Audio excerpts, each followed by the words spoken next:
오늘 선교 헌신 예배에 나오신 우리 성도님들 모두 주님의 은혜와 사랑이 가득하시기를 바랍니다. 오늘 말씀의 제목이 멈춤과 쉼의 차이입니다.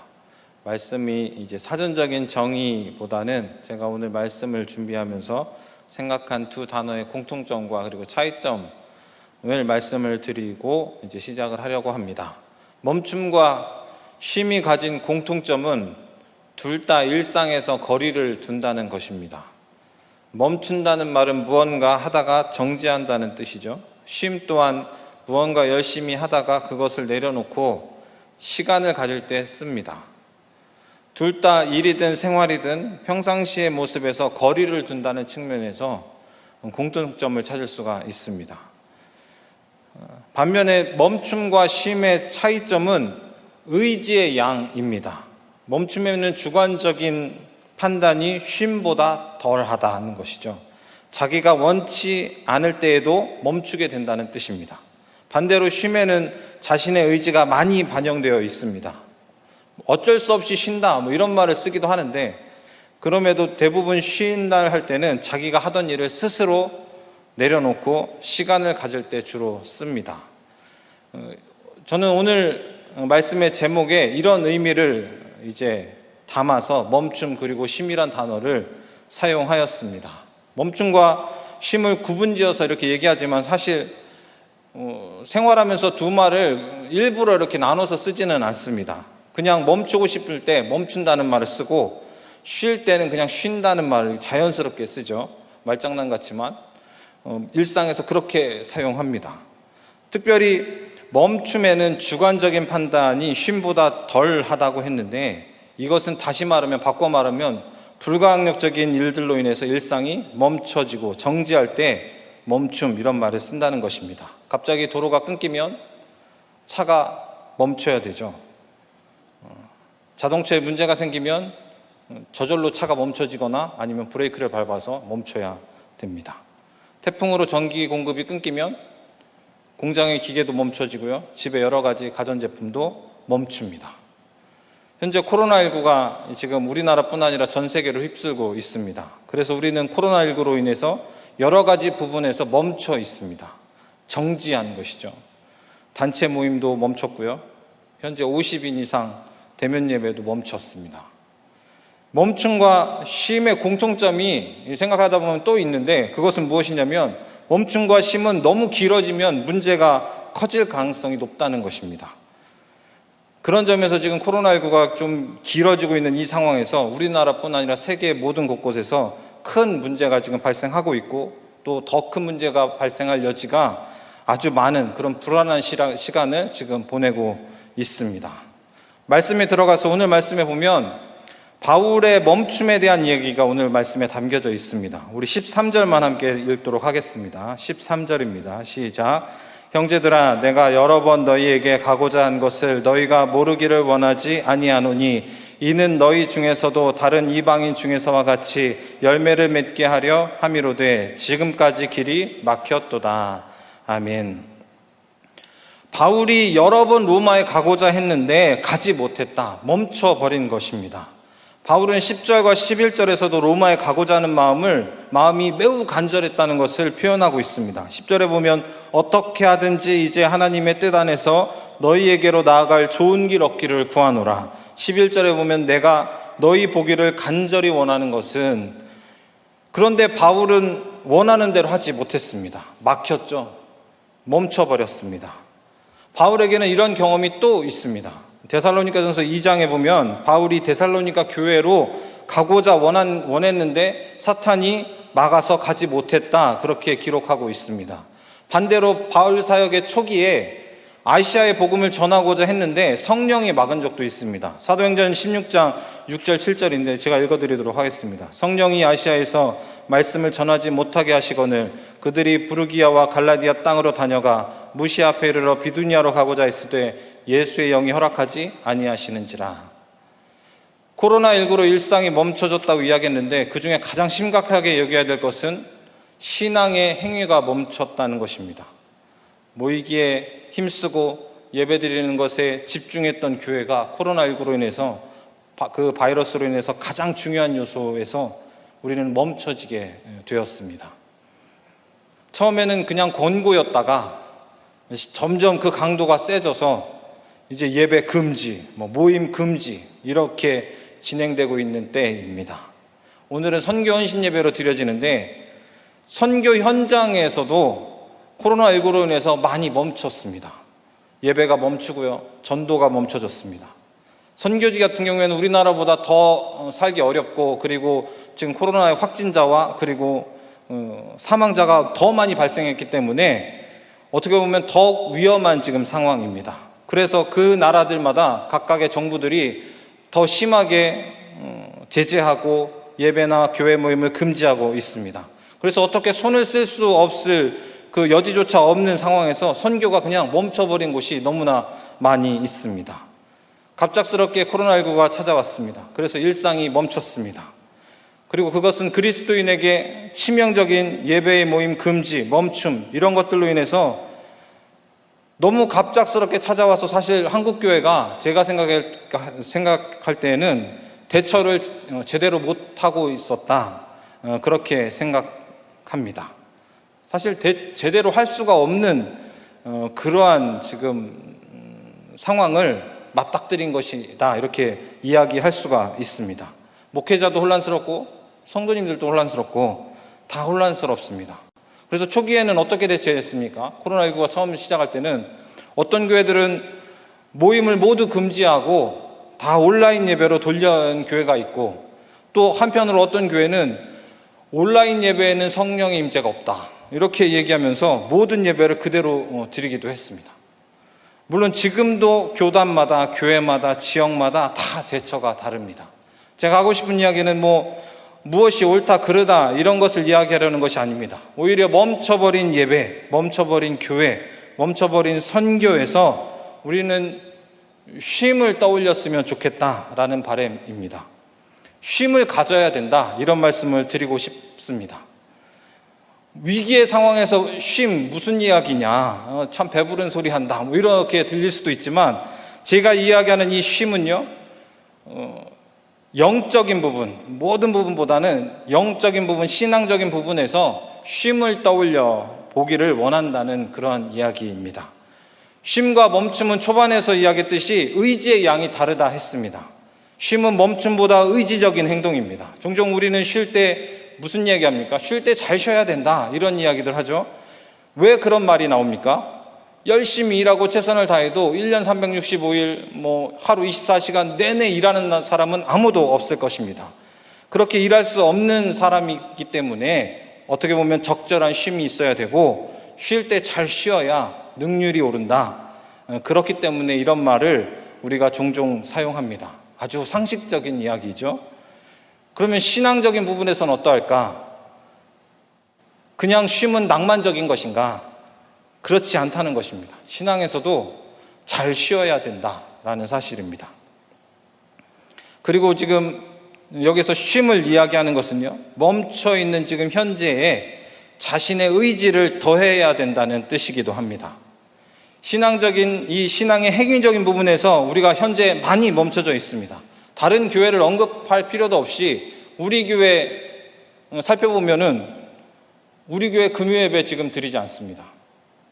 유치부와 유초등부 또한 교회에서 대면 예배 드리지 않습니다. 성우회도 교사와 학기팀만 나와서 온라인 예배로 모여서 예배를 드립니다. 주일 예배 경우에도 인터넷으로 예배 실황을 전송합니다. 대면 예배를 참석하지 못하는 분들을 위한, 성도들을 위한 배려이죠. 구역 예배 코로나19 시작하면서 한 번도 드리지 않았습니다. 멈춰 있는 상태입니다. 교회에서 식탁의 교제가 멈췄습니다. 전도 모임과 기타 다른 모임들 하지 않습니다. 너무 많은 신앙의 행위적인 부분이 멈춰버렸습니다. 문제는요, 멈춤에서 외부적인 요인이 자신의 의지보다 너무 더 크게 작용한다는 사실을 우리가 자꾸 간과한다는 것입니다. 그리고 그 상태가 계속되면 어떻게 되는가? 그대로 힘을 잃어버리게 된다라는 사실을 우리가 꼭 기억해야 됩니다. 굉장히 개인적으로는 안타까운 일이 약 한 3주쯤 전에 한 8월 24일 그 주간쯤에 있었는데, 그때가 언제죠? 사회적 거리두기 2단계가 이제 시행되고 한 주 지났을 때입니다. 사회적 거리두기 2단계가 이제 주일 직전에 이제 실시돼 가지고 그 24일 주일에는 예외적으로 적용할 수 있다 하여서 우리가 별반 다를 바 없이 예전처럼 그냥 예배를 잘 드렸습니다. 문제 없이 드렸죠. 그러고 나서 이제 지났을 때에 이제 걱정과 그리고 어떻게 해야 될까 장로님들과 이야기하고 목사님과 이야기했습니다. 사회적 거리두기 2단계로 인해서 50명이 넘으면 안 되는데 주일 예배를 어떻게 해야 되나 이런 얘기를 한 것이죠. 그런데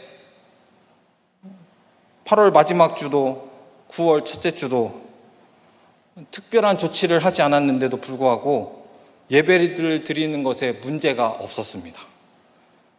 무슨 뜻이죠? 50명이 넘지 않은 것입니다. 지난주 주보, 이렇게 오늘 주보 보면은 2부 예배가 52명 이렇게 되어 있는데 우리가 같은 공간 아닌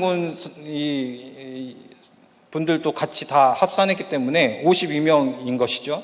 그러니까 어떻게 보면 사회적 거리두기 2단계에서 요구하는 기준을 어긴 것이 아닙니다. 어떻게 보면 굉장히 안타까운 모습입니다. 성도들이 알아서 안 나온 거죠.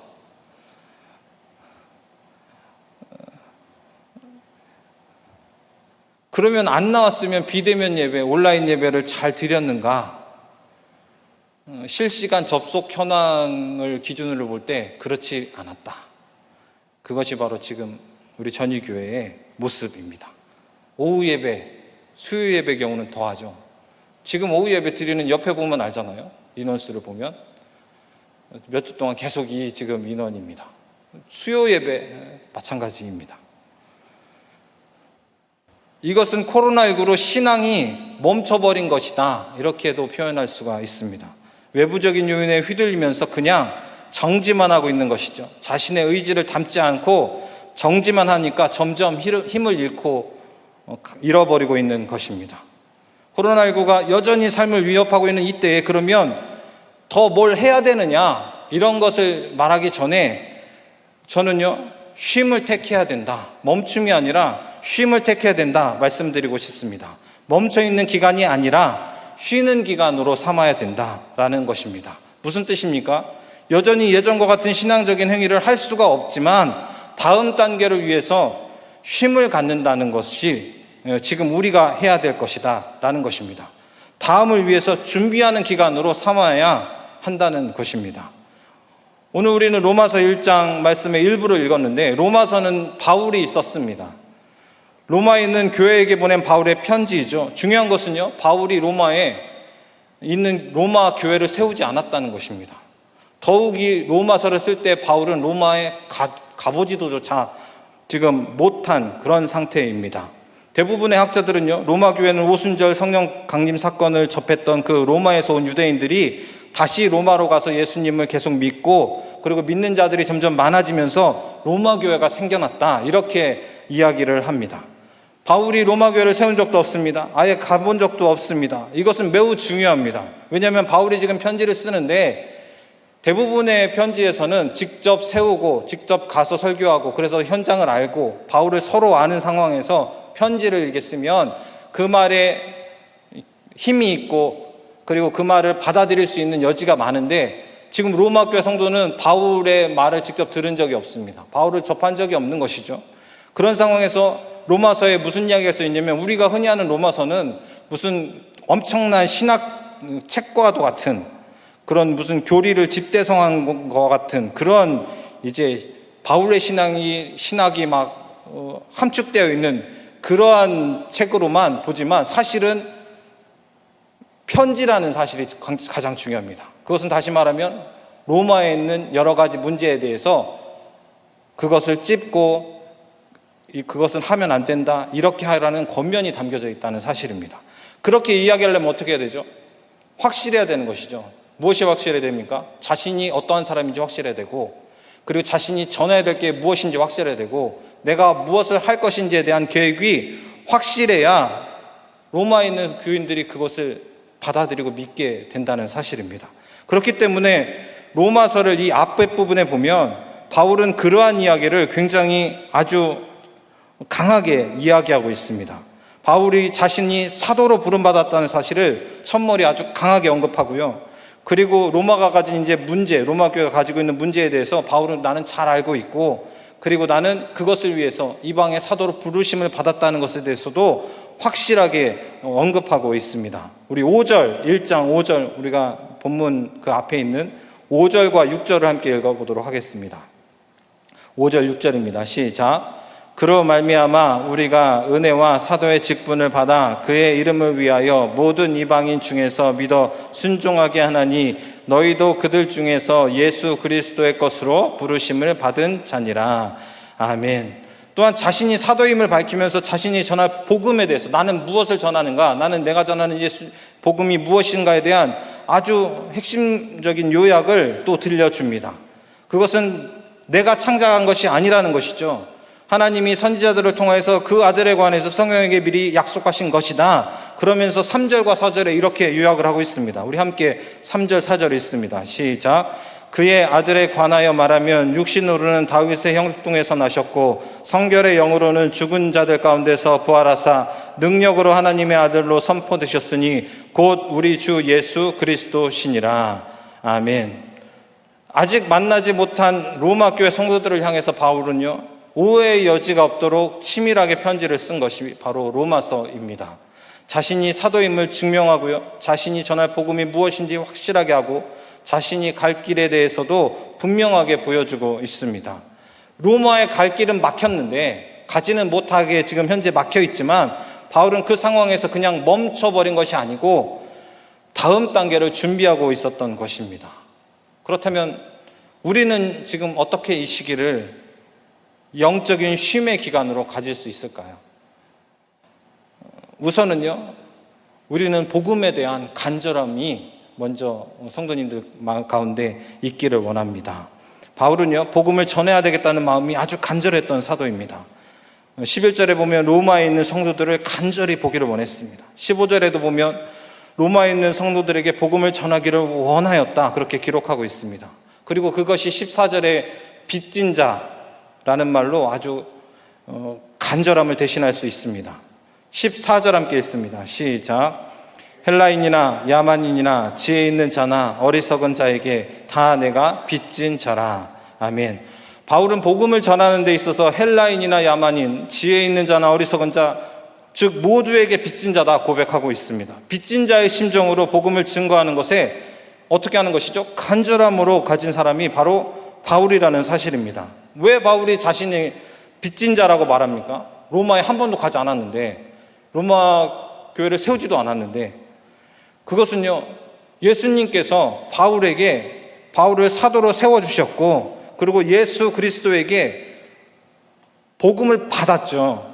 그래서 그 받은 것을 전해야 되는데 아직 전하지 못했기 때문에 자신이 지금 나는 빚진 자다, 이렇게 표현하고 있는 것입니다. 그래서 바울은요, 받은 은혜, 이 받은 복음을 전달하고자 간절하게 사모했던 사람이 바로 사도 바울입니다.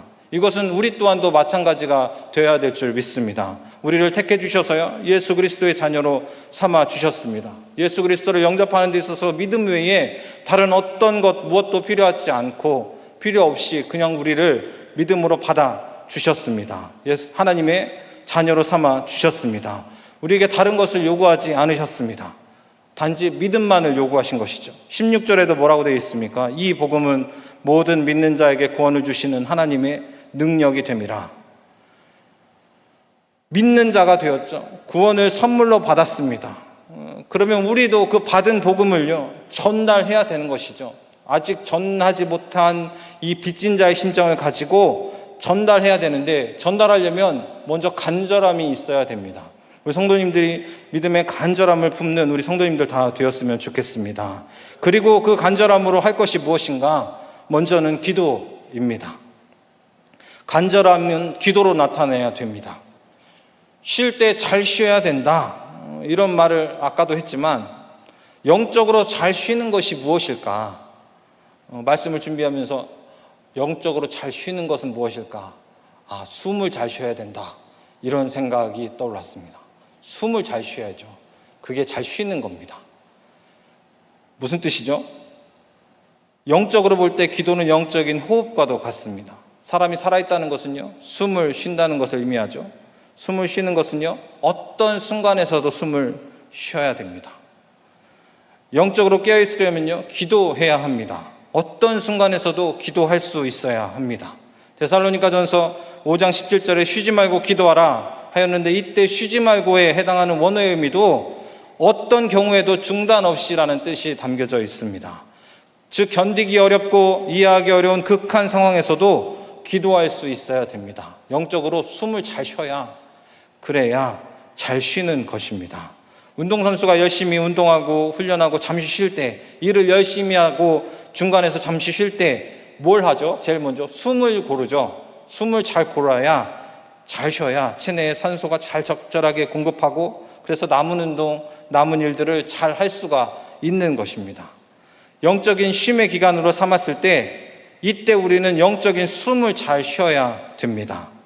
다시 말하면 기도해야 된다는 것이죠. 기도는요, 장소를 가리지 않고요, 시간을 가리지 않습니다. 언제 어디서나 할 수 있습니다.